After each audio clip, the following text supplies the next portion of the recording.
Flamingo. The last lesson. About the author. Alphonse Daudet, 1840–1897, was a French novelist and short story writer. The last lesson is set in the days of the Franco-Prussian War, 1870–1871, in which France was defeated by Prussia led by Bismarck. Prussia then consisted of what now are the nations of Germany, Poland, and parts of Austria. In this story the French districts of Alsace and Lorraine have passed into Prussian hands. Read the story to find out what effect this had on life at school. Notice these expressions in the text. Infer their meaning from the context. In great dread of in unison counted on a great bustle thumbed at the edges reproach ourselves with. I started for school very late that morning and was in great dread of a scolding, especially because M. Hamel had said that he would question us on participles, and I did not know the first word about them. For a moment I thought of running away and spending the day out of doors. It was so warm, so bright. The birds were chirping at the edge of the woods, and in the open field back of the sawmill the Prussian soldiers were drilling. It was all much more tempting than the rule for participles, but I had the strength to resist, and hurried off to school. When I passed the town hall there was a crowd in front of the bulletin board. For the last 2 years all our bad news had come from there, the lost battles, the draft, the orders of the commanding officer, and I thought to myself, without stopping, what can be the matter now?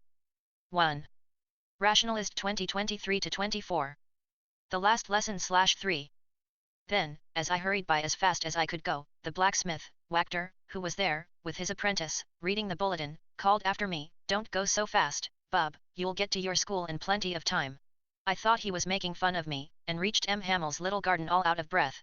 Usually, when school began, there was a great bustle, which could be heard out in the street, the opening and closing of desks, lessons repeated in unison, very loud, with our hands over our ears to understand better, and the teacher's great ruler rapping on the table. But now it was all so still. I had counted on the commotion to get to my desk without being seen, but, of course, that day everything had to be as quiet as Sunday morning. Through the window I saw my classmates, already in their places, and M. Hamel walking up and down with his terrible iron ruler under his arm. I had to open the door and go in before everybody. You can imagine how I blushed and how frightened I was. But nothing happened. M. Hamel saw me and said very kindly, "Go to your place quickly, little Franz.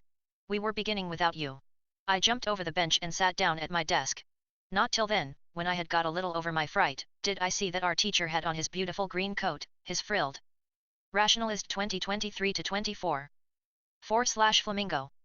Shirt, and the little black silk cap, all embroidered, that he never wore except on inspection and prize days. Besides, the whole school seemed so strange and solemn. But the thing that surprised me most was to see, on the back benches that were always empty, the village people sitting quietly like ourselves, old Hauser, with his three-cornered hat, the former mayor, the former postmaster, and several others besides. Everybody looked sad, and Hauser had brought an old primer, thumbed at the edges, and he held it open on his knees with his great spectacles lying across the pages. While I was wondering about it all, M. Hamel mounted his chair, and, in the same grave and gentle tone which he had used to me, said, "My children, this is the last lesson I shall give you. The order has come from Berlin to teach only German in the schools of Alsace and Lorraine. The new master comes tomorrow. This is your last French lesson. I want you to be very attentive." What a thunderclap these words were to me. Oh, the wretches, that was what they had put up at the town hall.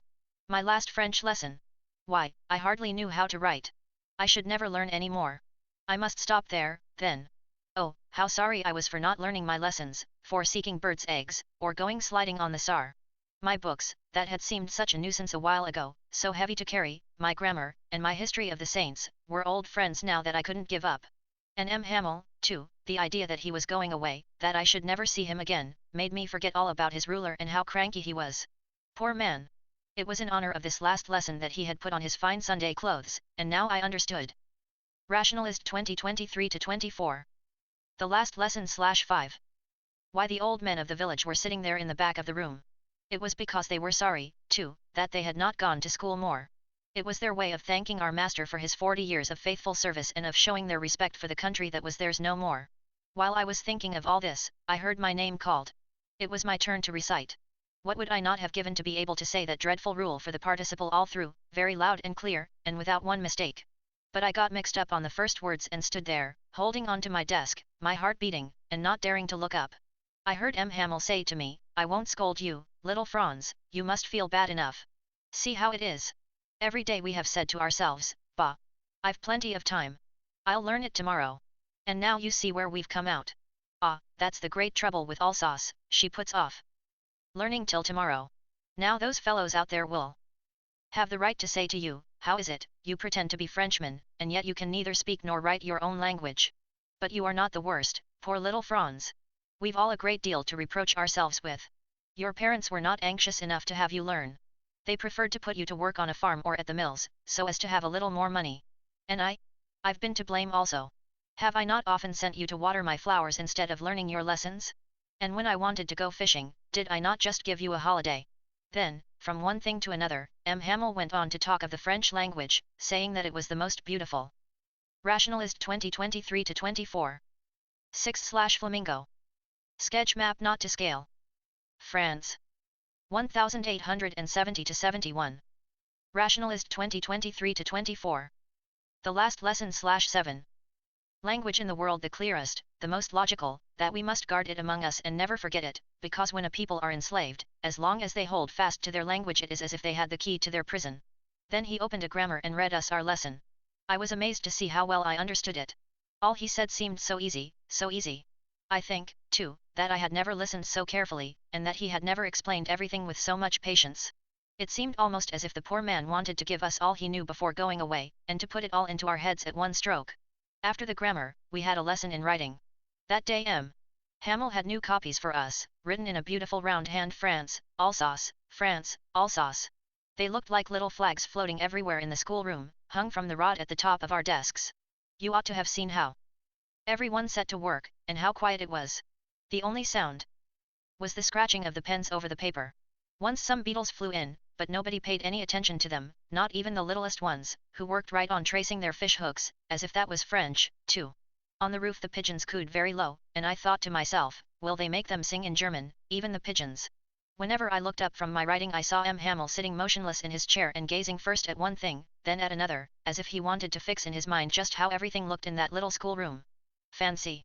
For 40 years he had been there in the same place, with his garden outside the window and his class in front of him. 1. What was Franz expected to be prepared with for school that day? 2. What did Franz notice that was unusual about the school that day? 3. What had been put up on the bulletin board? Rationalist 2023-24. 8/Flamingo. Just like that. Only the desks and benches had been worn smooth, the walnut trees in the garden were taller, and the hop vine that he had planted himself twined about the windows to the roof.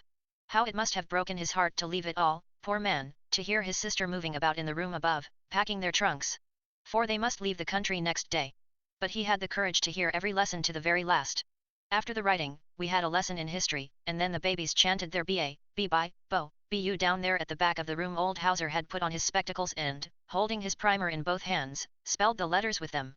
You could see that he, too, was crying, his voice trembled with emotion, and it was so funny to hear him that we all wanted to laugh and cry. Ah, how well I remember it, that last lesson. All at once the church clock struck 12. Then the Angelus. At the same moment the trumpets of the Prussians, returning from drill, sounded under our windows. M. Hamel stood up, very pale, in his chair. I never saw him look so tall.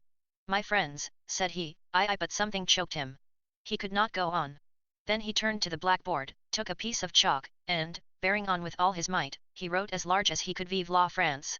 Then he stopped and leaned his head against the wall, and, without a word, he made a gesture to us with his hand. School is dismissed, you may go. 1. What changes did the order from Berlin cause in school that day? 2. How did Franz's feelings about M. Hamel and school change?